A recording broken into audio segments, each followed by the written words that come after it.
Hey, everybody. Welcome to Before the Hammer Strikes, our podcast. I'm General Manager Bjorn Johnson at TraVek.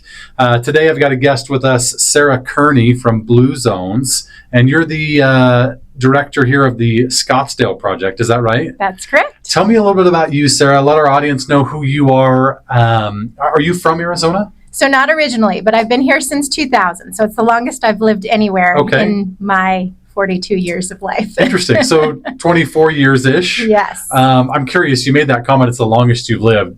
Did you live a short time in other areas? Did you bounce from city to city? Sure did. So started out, I'm a Gator baby, so was born in Gainesville, Florida. Okay. We lived in Florida, short stint in Gainesville, Tallahassee, moved to suburban St. Louis, lived there for about 10 years, moved up to suburban Chicago, lived there for another few years. I graduated high school in Fort Wayne, Indiana. Wow. And then I said, time for me to go. And I moved out west to attend Arizona State University. And you've been here ever since? Rest is history. This is where I plan on staying forever. Awesome.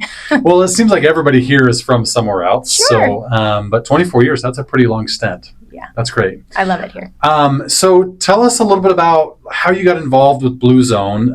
You attended ASU. Go Sun Devils. I'm sure there's a lot of people that appreciate that. After you attended ASU, did you jump right into Blue Zones, or what did your career path look like leading you here? Yeah, so I will be candid and frank in saying that it took me a little while to find what I was going to do and my passion and purpose and calling. But with that said, right out of college, I had a communication degree and a business minor. I started out in mortgages and finance. That wasn't quite the right fit at the time. Sure. And then I moved into higher education. Did that for a little while, got my master's degree. Then I found out about this wonderful organization called Experience Scottsdale, which is the destination marketing organization that's been contracted by the city of Scottsdale to promote tourism into the community. And I spent a long, wonderful 16 years with Experience Scottsdale in a variety of different capacities, promoting leisure travel and then working with our businesses locally from a membership and business development standpoint. And then Blue Zones came to town and I was fascinated. I didn't know anything about Blue Zones, but the more I learned, the more fascinated I became. And then I got a call one day that said, Blue Zones is coming and they're hiring a team. And I said, great. And they said, who do you know? And I said, lots of people.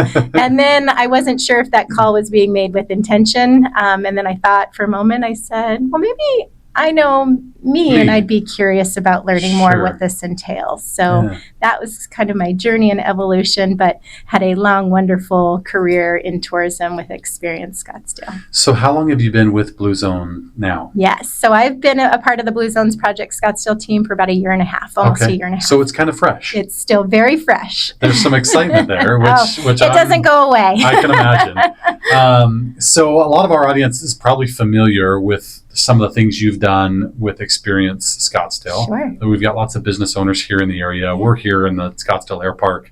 So we're familiar with some of that. So your name is probably very familiar to them, but now you're doing this new thing. And I want to share a little bit with our audience what that is. Some of them may have heard of it, but I would venture to say the majority of them probably are unfamiliar with what this is. So take us on a journey here and tell us a little bit about what Blue Zones is, what this project is, why it's happening. Sure. Well, thanks for the opportunity to do that, because as much as I want to think that everybody has heard of Blue Zones, we're not there yet. But it really is founded upon the principles of the original Blue Zones. And what that means is our founder, Dan Buettner, who is a National Geographic researcher and fellow, a New York Times bestselling author, he began exploring these places across the globe where people were living to 100 at far greater rates than Western civilization, 3 times as likely, maybe even adding about on average 12 more good years onto lives and onto their plates. So that means they were living free of chronic disease and illness and a lot of the other things that we see pretty prevalent in American society. So based on those findings, they identified 5 original Blue Zones, and they are Sardinia, Italy, Ikaria, Greece, Okinawa, Japan, the Loma Linda, California, and the Nicoya Peninsula in Costa Rica. Okay. So that was really where the basics and the principles of a Blue Zones project model were first founded. And it's pretty amazing to see how those 9 kind of lifestyle denominators and principles, which we call the Power 9, really incorporate a variety of things into your behavior and your health outcomes. But it also talks about how your environment shapes and nudges you into those behaviors as well to make being healthy easier. Sure. Okay, so it's an interesting journey and it's an interesting perspective to start thinking about. Like, everybody wants to be healthier, Sure. Everybody wants to live longer and enjoy life. Yes. But putting some science to that and thinking about, okay, well, there are cities that exist around the world where people are already living this lifestyle. And so I'm assuming that you took those pieces and now there's a model built around, hey, your city can be like this too. Is that the premise? You're exactly right. Okay. And so this work has been done across the country. 75 community. We are the 75th community across the U.S. to embark in Blue Zone Project work. We're the first in Arizona, so that's really exciting time to be a part of being a first to do something. Yeah. But to your point, yes, what we found is that based on this model that was created for project, it started out in a little town in Minnesota, was the pilot project, Albert Lee, for those that are familiar with that area. The Buettner family is from Minnesota, so that was a good starting point to test and pilot, to say, okay, let's take what we've learned and see how it can be applied and see if it works and what are the outcomes and what's the data and what's the evidence and what's the science and the research that really supports this. So Albert Lee's a pretty small town in Minnesota. You're right. I spent a little bit of time in Minnesota. So you know Albert Lee. I was in Duluth for the most part, and then a little bit over in Alexandria and different areas throughout Minnesota. We actually have a handful of staff members that are from Minnesota. Oh, great. Okay. So we're no foreigners to Minnesota, but Albert Lee's a small town. Yes. Was that on purpose? Was that to say, hey, we've got a little bit smaller group here that we can do some modeling against before we roll this out to the rest of the country? I certainly think it was, but I think it was also a community that was ready. And that's an important part of the work that we do. And Blue Zone Project, when you've seen one Blue Zone Project community, you've really only seen one Blue Zone Project community, because the size and scope of the communities are so different. And that's what's great about the model, is that the initiative is really a community-wide well-being improvement initiative that is intended to empower people to live better longer by making healthy choices easier in the spaces and places they spend the most time. And so with that said, when we look at the different communities and the different scopes, it has to be something that the community wants. And that was part of the process in bringing Blue Zones into Scottsdale, was that Honor Health invited Blue Zones in to do an assessment. At that point in time, I was a community member. I was an employee that worked for an organization in Scottsdale. I was a board member serving on a variety of different nonprofit organizations in the community. And I was curious and got to see and learn what this was. And selfishly, I thought, well, of course, Scottsdale is a perfect fit for this and the people are going to want it. Right. But it's a pretty rigorous assessment process. And that's most important about the work, is that Blue Zones doesn't just go into every community that we're invited into. It really is a matter of community readiness. And Scottsdale really showed up in full force in support of bringing this. And so with Honor Health as kind of our presenting anchor sponsor, which is interesting, we can talk to that as a major healthcare system, the largest, that's supporting the project, and then bringing on our other sponsors in the Cigna Group and Goodwill of Central and Northern Arizona to make it happen, with the city of Scottsdale as another important community partner, but a non-funding partner. Sure. So I want to rewind a little bit. Yeah, sorry, there's a lot. Absolutely. I know. Yes. So you think about a community and whether they're ready, what their level of engagement is, and they go through this vetting process. When I think about a company, and I just relate it to a company and how that works for a company, a CEO, a business leader can have a vision. It doesn't mean that the employees share that same vision or want that same vision or are passionate about that same vision. And so there's a testing ground where there has to be a buy-in from the employee base to really make that take off, regardless of what the initiative is. When you come into a city, or when Blue Zones comes into a city, how do you know that there's going to be buy-in? Like, it's one thing to say, hey, this is a great qualified city. Scottsdale is awesome. The people are great. We want to be here. But really, at the end of the day, the community members are what make this either successful or not, right? You're absolutely right. It is a community-wide, which means it's everybody in the community that we open the opportunity to engage and participate in programs. And so during that 3-day assessment period, too, there were town halls and public meetings. So it wasn't just the leaders at the top that were invited to engage in those conversations. Yep. It included community members too. Another important piece of the project work is that, we are just shy of a 5-year project. The first 9 months of the project is really around foundation and planning. And so that means our local team got hired. Yeah. And then we also went out to talk to the community members and understand and hear what they're looking for, or what they think we need, or what we could help remove barriers to. And so everything that we do is really in alignment with a lot of those city's goals and initiatives that are outlined in the variety of plans that the city has in place. And so there's a lot of good nuggets that we can extract out of the 2035 general plan, the transportation plan, the Parks and Rec plans. There's so many good plans in the city that have components of what Blue Zones is, that it's really nice to blend these all together, again, to be able to provide more choices and opportunities, just to have healthy living be easier for everyone. Sure. So I can imagine there's some top-down initiatives in regards to implementing this. What's our responsibility as community members? Like, what can we do to participate? What can we do to make this successful? Because I don't speak for everybody at Scottsdale, but I think for the most part, we as a community want to be healthier. We want to have a thriving community that participates in programs like this that are successful. So what do we do? Yeah, absolutely. So we kind of work in 3 areas is the best way to break it down. So I guess I can assimilate it to Sesame Street. A Blue Zones Project is brought to you by the letter P, and it is people, places, and policy. Okay. So we really lead our project work in our people and places space. And so from a people standpoint, to reach becoming a Blue Zone certified community, which is what we ultimately are trying to achieve, Blue Zones has criteria and metrics that we have to attain during the course of our project work. And so what that looks like from a people standpoint is individual engagement. So there's a variety of ways, and we're doing a ton of outreach, this being an example, to connect with the community, to share, well, what is Blue Zones? What is Blue Zone Project? What are you making me do? We're not making you do anything. We're just providing more choices and opportunities, again, to make the healthy choice the easy choice. And so when it comes to individual engagement, we have a personal pledge that people can take, and ultimately it's very simple, 5 steps, 5 promises, 5 actions to yourself that you want to live better longer. You want to be part of the change that helps make your community a better place to live.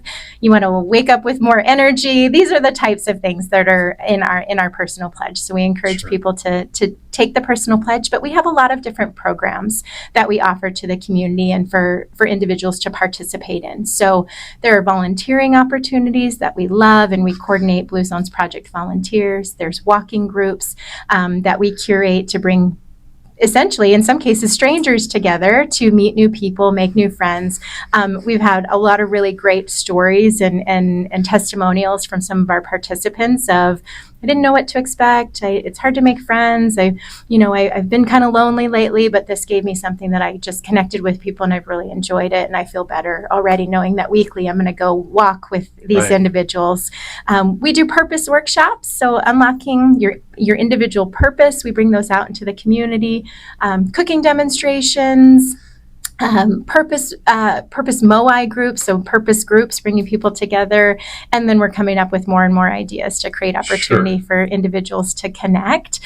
So lots of different ways to engage from that standpoint, and then also through faith-based communities, civic, social, nonprofit organizations that serve potentially a lot of people in the community to help layer onto what they're already doing, is what we do from kind of an individual people engagement. So we kind of encourage people to lean in as much or as little as they want as it relates to those Power 9 principles, which I realize I didn't even talk about exactly what they are. But talk about that a little bit. We'll jump to that in a second. But one thing that I'm curious about is you've got this human interaction. You've got this very personal choice that people are making to make some adjustments to their lifestyle, to participate in different groups and different initiatives.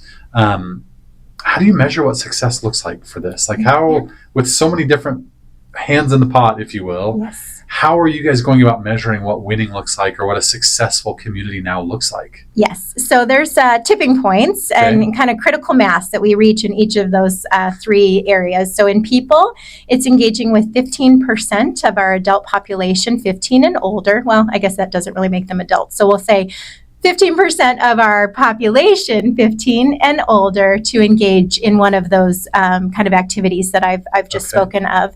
And if you want that exact number, it's 32,288. You guys have the number. We just so every single one of you counts. Where are we at? Do you know?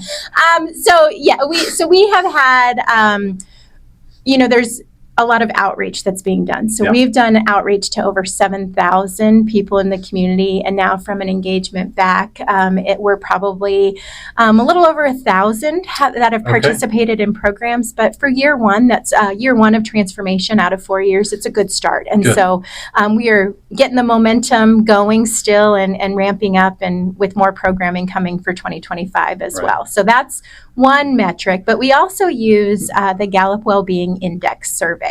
And so Gallup has been a longtime partner of Blue Zones to measure well-being. And so well-being really, it's not just about your emotional well-being. There's financial well-being and community and social. And so some may have gotten a survey last year or a survey this year in the mail to complete.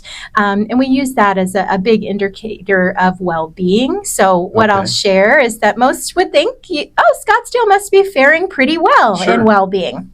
That is accurate based on comparison to the national average. And this helps, I think, paint the picture, too, of why Scottsdale. But when you look at the Gallup Wellbeing Index number, like the best you can score, like a school grade, 100 is the best you can do. We fare about 10 points higher than the national average. But the national average is a 58.5. Wow. So we're like a C at the highest. Yeah. So we still have room to improve across the board. We've been challenged, I'll say, by some important community stakeholders to be number one in well-being. I'm sure everybody wants that. And I said, well, give us some time. So currently, if you're curious, Naples, Florida is number one in well-being. They've got us beat out. They do, but what I'll say is that Naples has also done some Blue Zones work in their community. So they are increasingly getting better in well-being, and so now we're on their coattails to try to catch up to them and pass them to be number one. As a Florida girl, does that bring you a little bit of pride? Or does that just make you want to work even harder in Scottsdale? Different parts of Florida too. But absolutely, I would love for us to reach those same numbers in well-being. Absolutely. Yeah. So tell me about the nine points. Yes. And tell us, I guess, about the 9 points and why they're relevant. Absolutely. So Power 9 is broken. We break it into kind of 4 categories. It feels really tangible and digestible and simple. So I always tell people I'm not a doctor. I've never had any medical training or experience. I don't work in healthcare directly. But in a way, I feel like I do now because, again, it breaks it down really nice and simple. First category, move naturally. So it's not about rigorous workouts and running marathons and pumping iron. It is simply about moving, getting up and moving. And that is, I think, we've gotten so comfortable. COVID didn't do us any favors, I think, as well, because modern day conveniences have enabled us to sit all day and have everything just be brought right to us. So we try to have those simple nudges, whether it's a sit-stand workstation, whether it's maybe adopting a dog and who's walking who, it's those kinds of reminders to get up and move, a pair of walking shoes by the door, things to just say, oh yeah, I should probably get up because I've been sitting at my desk for so long. So move naturally is one. Naturally, we go into kind of the eat wisely component. So there's 3 principles that fall there. One of them is the 80% rule, which is eat until you're 80% full. And that is really around the differentiator between maintaining, gaining, and losing weight. I think it was something different and new for me. How does somebody know what 80% feels like? Well, that's a great question. And I would say when you get to the point of like, am I still hungry? when you're eating, that probably is the indicator that you're about there. Because I think normally, and I think the way I was raised, and maybe a lot of other probably Midwesterners too, you ate until your plate was clean. Well, of course, and you eat what's on your plate. And you eat another plate, and then you maybe get dessert. And so I think it's in different cultures, it's very different. So it is a mindset shift that kind of reverses what we're so used to doing and what we've always known to do. So, everybody has to kind of gauge their own 80% indicator. But even my 10-year-old tells me when she's 80% full now. So I'm like, okay, we're good. Like you're good. You don't have to eat anymore. I would say at some point it has to become kind of an intrinsic habit, right? Like my wife is extremely fit. She's very disciplined in regards to what she eats. Sure. For her, it's not even a question. Like she just makes a decision, and it's a disciplined decision. I am not that way. Like I could use a little more discipline in my life when it comes to that 80%. So I love that thought. I love that premise of when I'm 80% there, it's just time to be done. Yeah, and our Blue Zones team, and actually it's derived from a Confucius mantra out of Okinawa, and it's 3 words. It's hara hachi bu, and it's a reminder to eat until you're 80% full. Say that again. Hara hachi bu. Hara hachi bu. Exactly. Okay. So it's a practice that when you sit down for a meal before you take your first bite, it's the hara hachi bu. We wear blue on our wrists at Blue Zones that remind us, okay, it's okay to eat until I'm 80% full and then be done. Okay. So that's one component. The plant slant is another component. So that in definition in Blue Zones speak is not necessarily vegan or vegetarian. Most of the original Blue Zones did consume animal protein, but it was in a smaller portion and less times throughout the month. Normally a celebratory occasion, maybe 3 or 4 times a month. 3 to 4 ounces, about the size of a deck of cards, while the rest of our plate was filled with other healthy, nutritional, more whole foods. So that's the plant slant piece. So again, I'm not taking anybody's meat away. And how much you move? How much you eat? How much you eat? What you eat? And then crowd favorite in Scottsdale. Apparently, a lot of people have been doing really well at this one. Is wine at 5. Interesting. And I wonder why people glommed onto that. And so what they found, again, original Blue Zones, wine consumption, well, especially in Italy. So Sardinia is where it derived from. And of course, they were probably making it and stomping those grapes themselves. But it really is around 1 to 2 glasses a day or in the evening at 5 in company, with good company, with good food, the camaraderie that comes around it. So, and then there's some nutritional value. But now, again, is the effect the antioxidants in the wine, or is the effect the experience that you get when you share a glass of wine or a meal with someone? It's both. Both, absolutely. And so that is where I also have the disclaimer that if you aren't a drinker or don't currently drink, I'm not encouraging you to start. And also that, again, for those that have a healthy relationship with alcohol. That's an interesting thought that you go down, because we have seminars here every month where we invite the community to come in and we educate them. It's not a sales pitch. It's just an educational thing for them. And it's the same name as this podcast. It's Before the Hammer Strikes. So that they can know everything they need to know about a remodel experience before somebody goes and swings a hammer. That's great. Part of what we do there is we share a meal. I love so we have a meal brought in.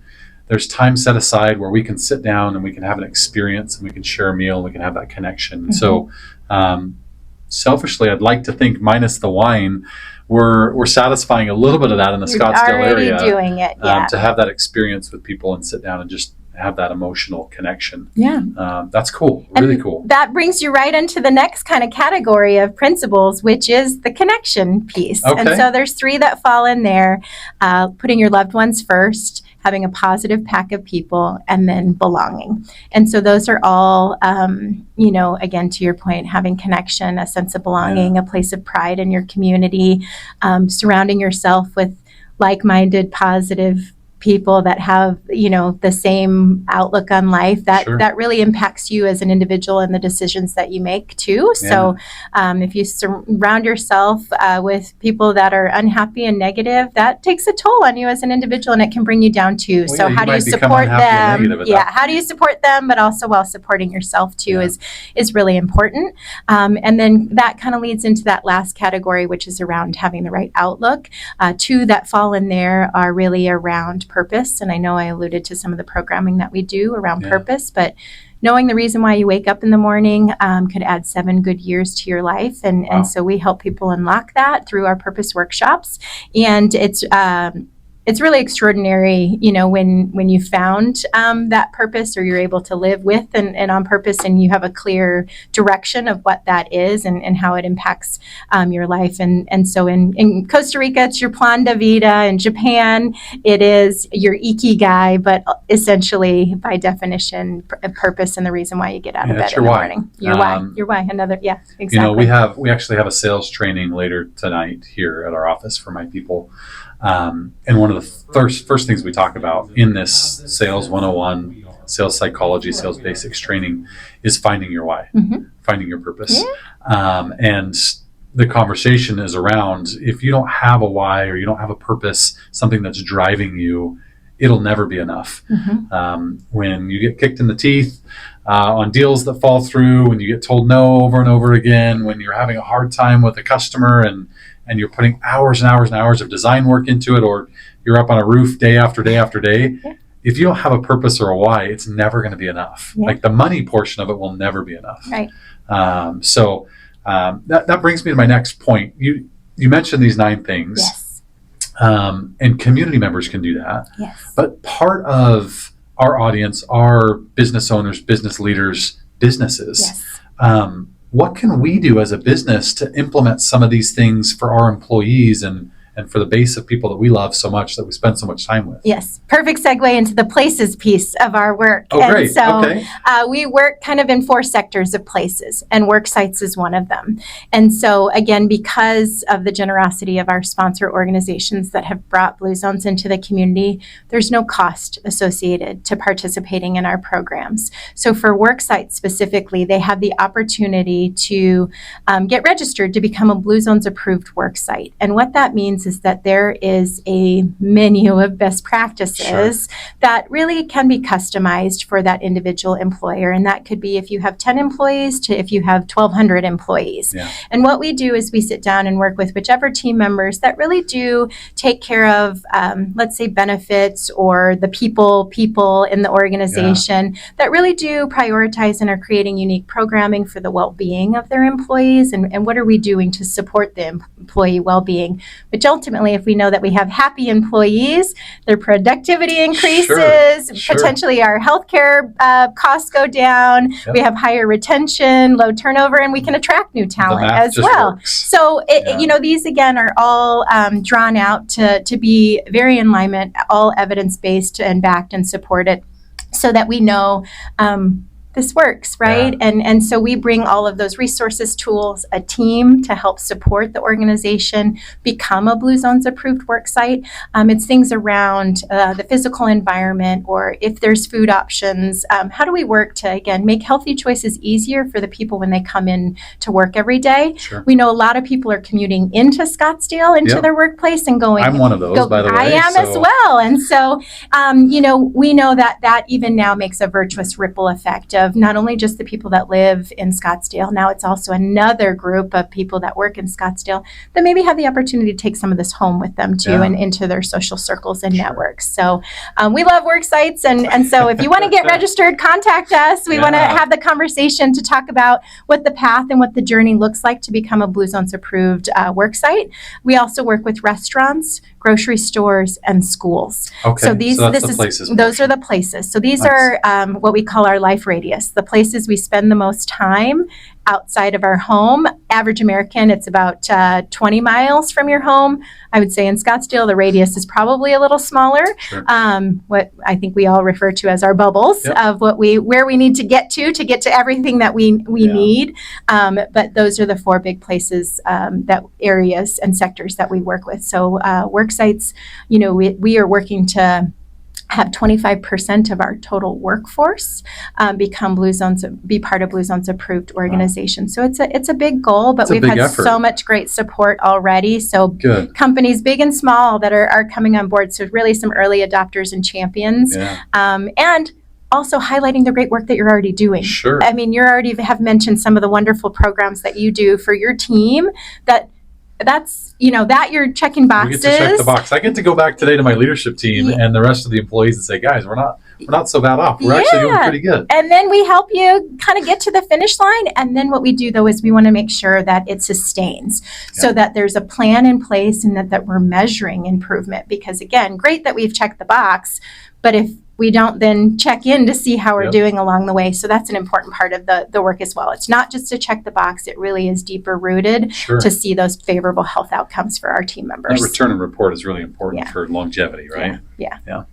Well, this has been so awesome. Thank you for sharing a little bit about who you are and what you do. So I have a final question as we're wrapping things up. Yes. This project is a 5-year project? Correct. And you're about 1.5 years into the journey. Yes. What does that mean for us and Sarah? Do you disappear in the next 5 years and go do a different city somewhere else? You're going to stay here in Scottsdale? That's a great question. And so I will even say, as someone that worked at a place for a very long time prior to this, a 5-year project was a little scary of the unknown. Well, what happens after that? So I wish I had a crystal ball to be able to tell you exactly what it's going to look like. But what I will also say is that I look at this work as it's really not about what we accomplish in this 5 years. It's when we sit down for coffee 20 years from now to look back at the environment that we've created for our children and that generational change. So for me, it's more about the footprint of the legacy to hopefully leave behind and give back to this community to say we were a part of that. But with that said, we are working really hard to reach that so that we can celebrate that success. There's a lot of different things that could happen at the end of this. We could even go into extension of the project and do even more great work. But again, it's hard to say because we're just in it right now and reaching the goals and the outcomes and measuring so that we can celebrate that success. So that's what I'm focused on short term. Well, but I might need a job in 5 years. I don't know. Is that what I say? Maybe. I think that's a possibility. It certainly is. But I'm not worried about that because this work is so meaningful. Good. I think where you're at is right where you need to be at, both mentally and physically. Agreed. So I think that's perfect. We want to help you. Yes. Our business does. I know that our audience does.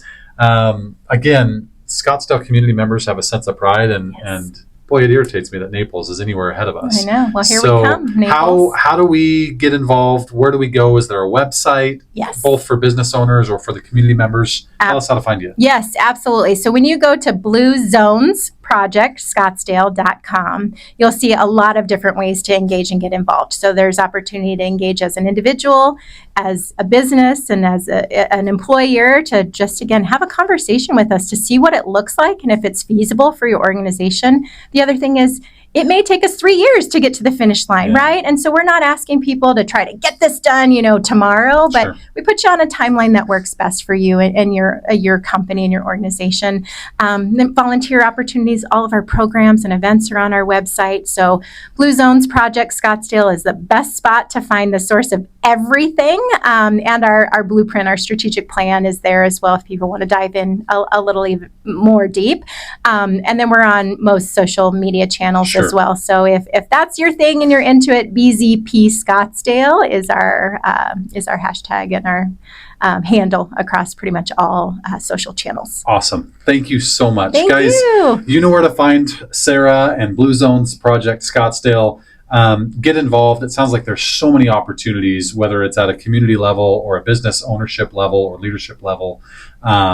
Thank you so much for being on the show today and just sharing this awesome project that you're a part of. It's very exciting. So I guess I close out the brought to you by the letter P with passion, purpose, and positivity. So excellent. That's a perfect closeout for us. Remember the 3 Ps, brought to you by Sarah and Sesame Street. Thank you again for always supporting us and watching our podcast and learning with us as we bring really great guests onto our show. We'll see you again next week before the hammer strikes with a new guest. Please leave comments, share this with other people as you watch it. really great stuff, valuable stuff. And Sarah, thank you again for being a part of this. Thank you. My Yeah. pleasure. You bet.